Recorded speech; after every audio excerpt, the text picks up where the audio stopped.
¿Sí me va a entender? Lo único es multiplicar por menos 1 y ahí sí da lo mismo. O sea, si yo multiplico menos 1 es por este, me da esto. Ahí sí. Es igual a z menos 1. Entonces, la suma sí es conmutativa, la resta no. Al igual que la resta no es conmutativa con los reales.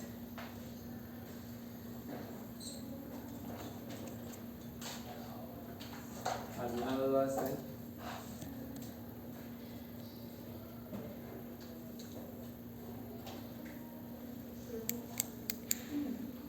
Arriba, cuando dice en la resta que W menos Z, ¿no sería el negativo de Z menos W? ¿Acá? Sí. Negativo de z menos w. No. Porque, vamos a hacerlo con el ejemplo.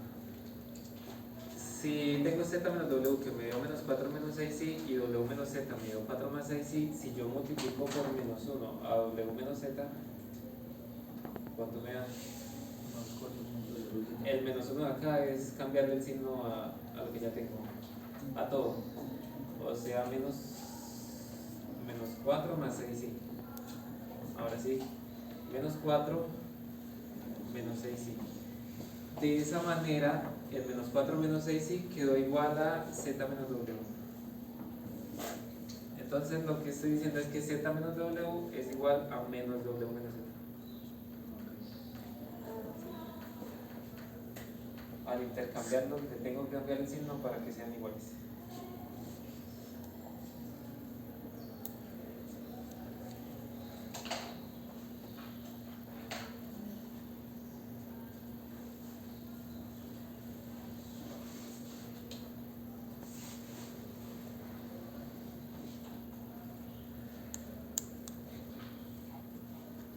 Existe como comentario, ¿no?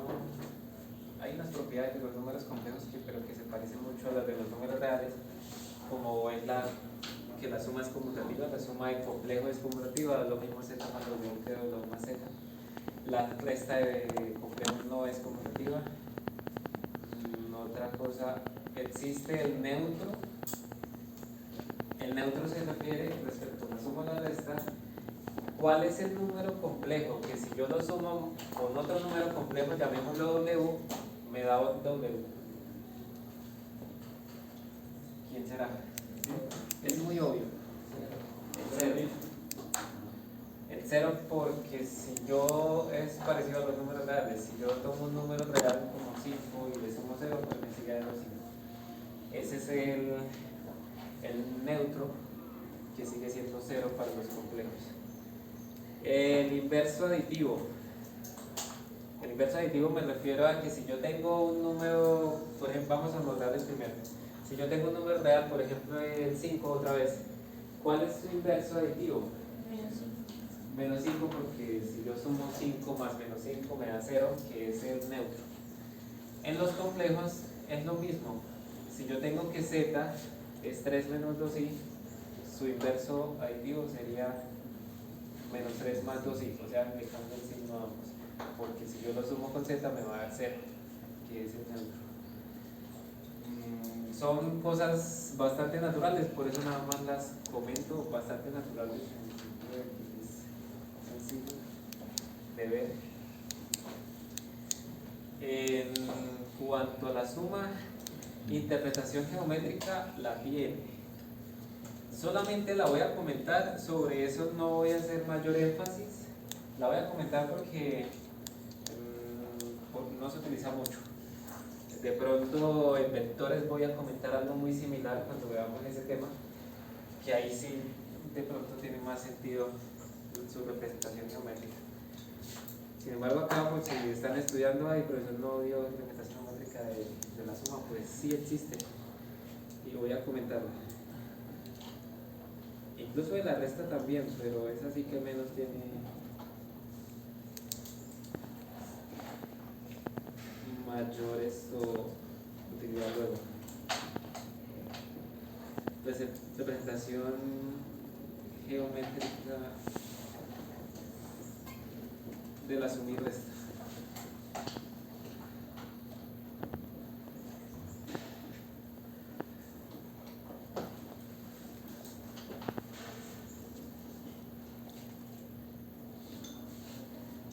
estaba mirando a ver si estos mismos dos números complejos me sirven, pero no, voy a tomar dos más pequeños para que no me quede tan grande la escala. Igual no podría hacer la escala más pequeña, pero no quiero que sea tan pequeña.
Voy a tomar estos dos.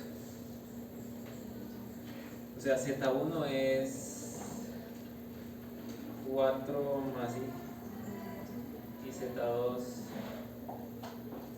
1 más 3I. Si lo sumo, ¿qué me da?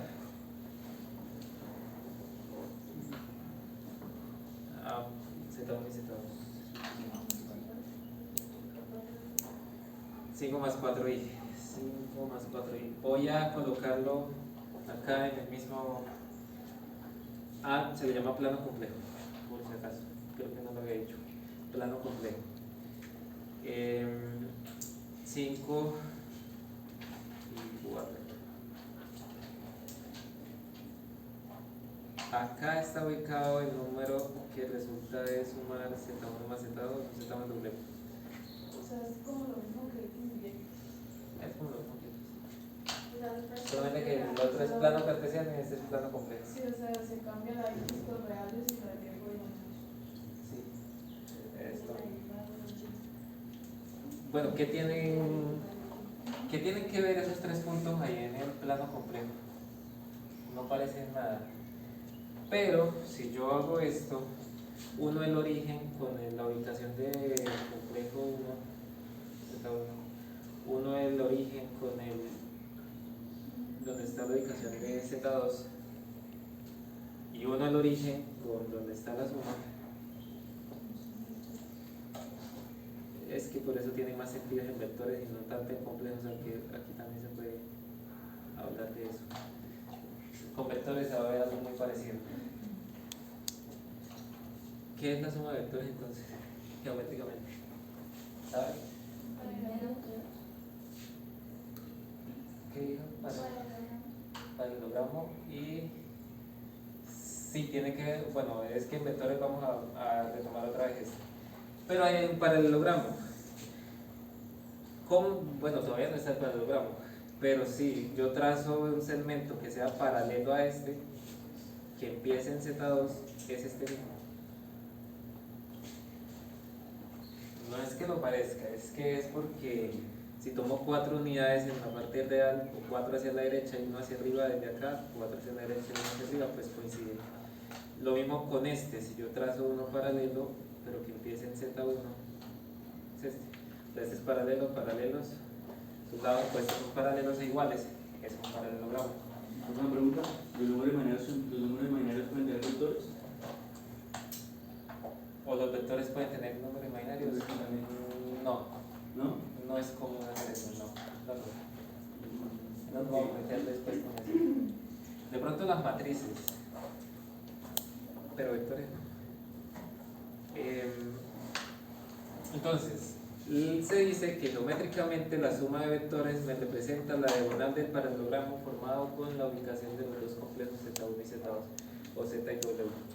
La suma corresponde a la diagonal del paralelogramo, la diagonal principal, porque hay otra diagonal que sería esta.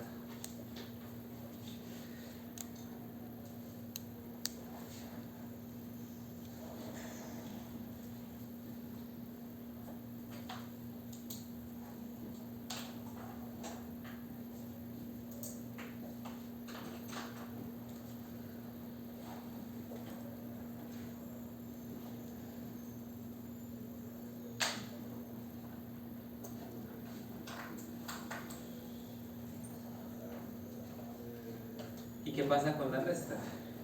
Voy a hacer la resta por acá. Z1 menos Z2. 4 menos 1, 3 y 1 menos 3 menos 2. Voy a ubicar ese punto, 3 menos 2 y en el plano completo. 3 menos 2 y por aquí.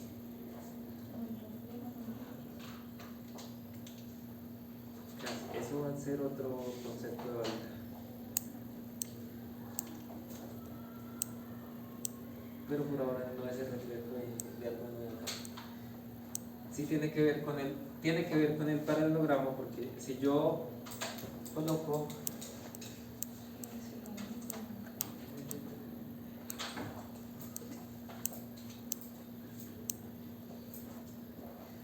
coloco el segmento que va desde el origen hasta donde está ubicada la resta, o sea, este segmento,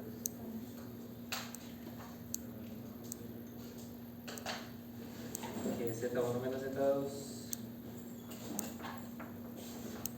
resulta que ese segmento, si yo trazo uno paralelo que no empiece en el origen, sino que empiece acá, corresponde precisamente a la otra diagonal del paralelogramo, a esta. Solamente que por ahora yo no tengo mucho cómo justificar de que esta línea la pase acá. En vectores sí tiene todo el sentido porque ya lo veremos después, pero eso sí lo puedo decir, que este es igual a este, o sea, lo puedo desplazar. Pero acá, de todas maneras, sí, la distancia que hay desde el origen hasta el punto de la resta es la misma distancia que hay o la misma distancia que tiene la otra diagonal del paralelogramo. Entonces, una es la diagonal principal, otra sería la diagonal secundaria del mismo paralelogramo.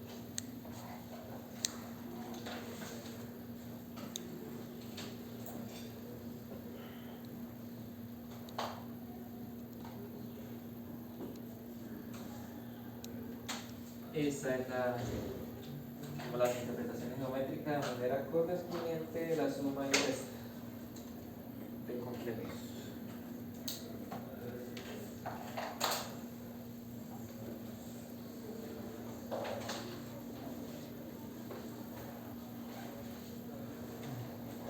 Voy a definir la multiplicación en la próxima terminamos.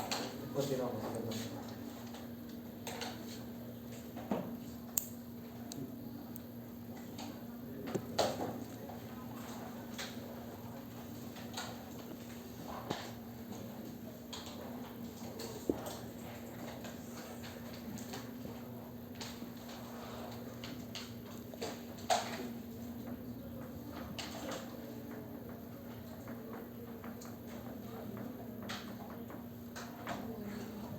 Tengo dos números complejos, los voy a multiplicar.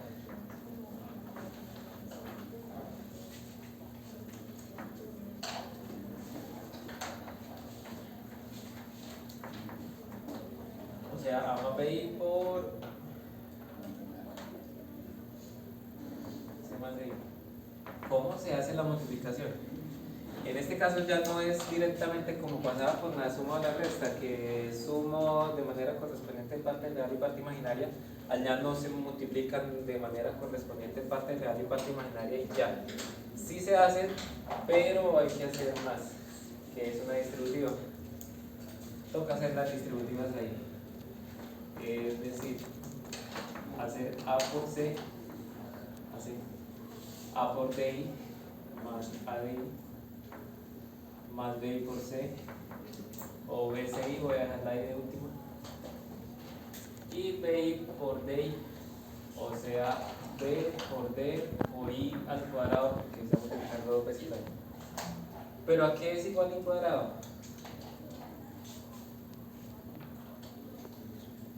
A menos 1. Esto es menos 1. Esto siempre va a pasar en la suma de números complejos, en la multiplicación de números complejos, siempre y cuando los dos tengan parte imaginaria diferente de 0.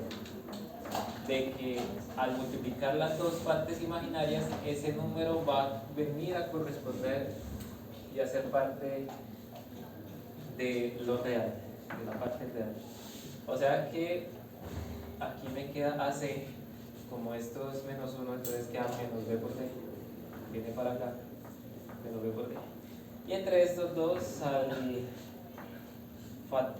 hacer factor común de la I, queda A por D más B por C. Y entonces la parte real es esta, la parte imaginaria viene siendo esta. Esa puede ser una fórmula para aprender, pero sin embargo no es tan práctico. Esta no es tan práctica aprendérsela, sino que si yo tengo dos números complejos y los voy a multiplicar, pues hago lo que hice acá, distributiva y simplifico. A menos de que si quieren aprender quién es A, quién es C, y ahí lo multiplico, también se puede, pero no me parece tan práctico. La multiplicación de números complejos sigue dando un número complejo, que es ese. Listo, dejemos aquí y mañana continuamos. Mañana sí es a las 8.